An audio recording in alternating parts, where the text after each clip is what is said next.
Ndoitwa Dr. John Basera, ndini munyori mukuru weku-Minister of Lands, Agriculture, Fisheries, Water and Rural Development.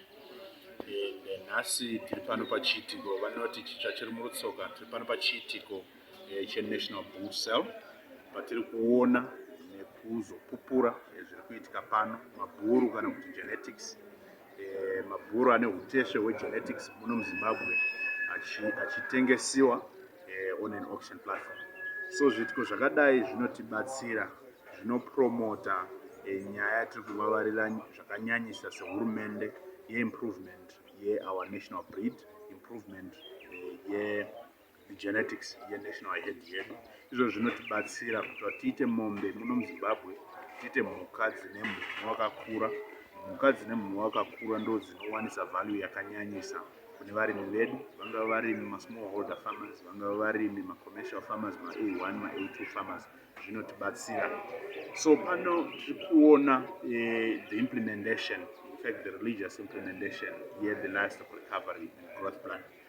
Chinowa Chirongwa chehurumende kubudikidza neMinistry of Lands, Agriculture, Fisheries, Water and Rural Development, kusimudzira zviri maringe nekurimwa kwemhuka, zviri maringe nekurimwa kwezvipfuyo, kwemombe, kuitira kuti tikwanise kubata a target ye$1.9 billion by year 2025 of our livestock economy. So izvozvo tiri kuzviita, tiri kuparura chirongwa ichi takanyanyonangana nezviga kana kuti nematanho anokwana 4 kana kuti mashanu. Danho rekutanga ndere nyaya yekupedza kufa kwemombe nekuda kwezvirwere, inova nyaya yeanimal health. So panyaya iyoyo tine zvirongwa zvakasiyana siyana zvatiinazvo zviri mulivestock recovery and growth plan zvatava kutoita pari zvino. Chirongwa chekutanga inyaya yetigris program, patiri kupa mushonga unonzi tigris kumaruwa uko kune varimi vanopfuura 1 million. Tovapa tigris iyoyo vozorera tigris iyoyo, so each household iri kupiwa 1 kg yetigris vozorera mumafeeding sites ematicks anosanganisira pakati pemakumbo, kumuswe, munzeve nedzimwe nzvimbo dzinonyanyofarirwa nematicks kana kuti zvikwekwe.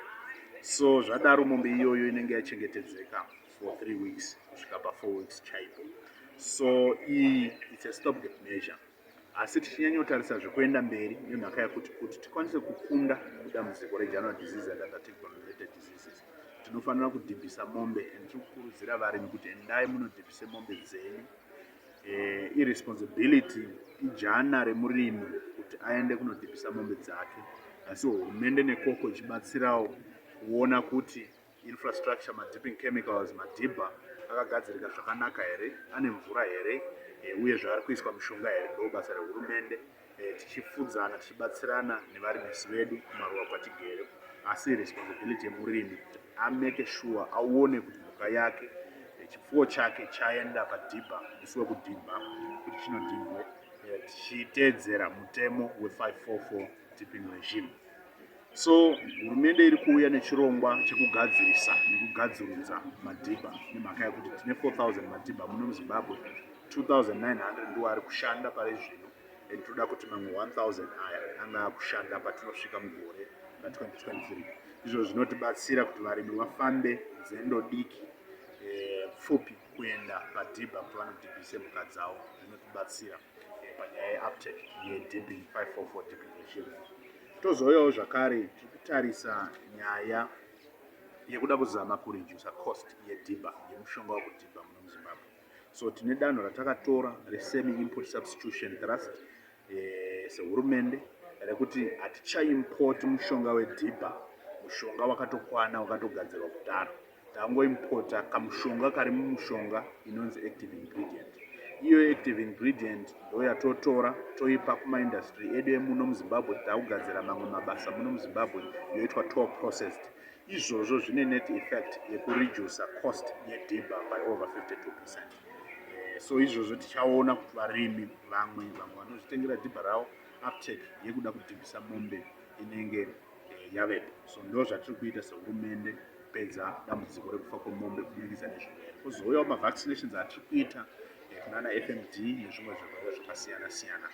Then zvakare extension services provision, yes, tiri kukapacitata, tiri kuwandudza varimisi vedu, tivape zvombo zvekushandisa kuti vanope varimi ruzivo rwekuti vanokwanisa kuriritira sei mhuka dzavo, kurima sei mhuka dzavo, kurima sei zvipfuyo zvavo, kuti vakwanise kusimudza animal husbandry productivity levels. So izvozvo tiri kuzviita sehurumende. Asi imwe nyaya tiri kuita ndeyekuadhiresa nyaya yemapoverty deaths. Mapoverty deaths kufa kwemhuka, kufa kwemombe zvichibudikidza nekushayiwa chikafu. So ikoko inyaya iri kunzwa neclimate change. Asi tiri kuti tine Chirongwa, tine zvirongwa zvakasiyana siyana zvatinazvo sehurumende zviri kuzama kuda kuvavarira kupedza dambudziko iroro. So chekutanga is the presidential forage programming. So under the presidential forage programming tiri kupa varimi vedu ma-inputs ekuti vazvirimire chikafu chemombe vochigadzira vega. Toenda tonotraina nevarimisi vedu, tovatraina tovadzidzisa kuti vanogadzira sei ma-own farm feeds ekuti tipe mhuka, tikwanise kuraramisa mhuka munguva iyo tiri kunyanyokanganiswa nemamiriro ekunze ari kushanduka mwaka nemwaka uye gore negore.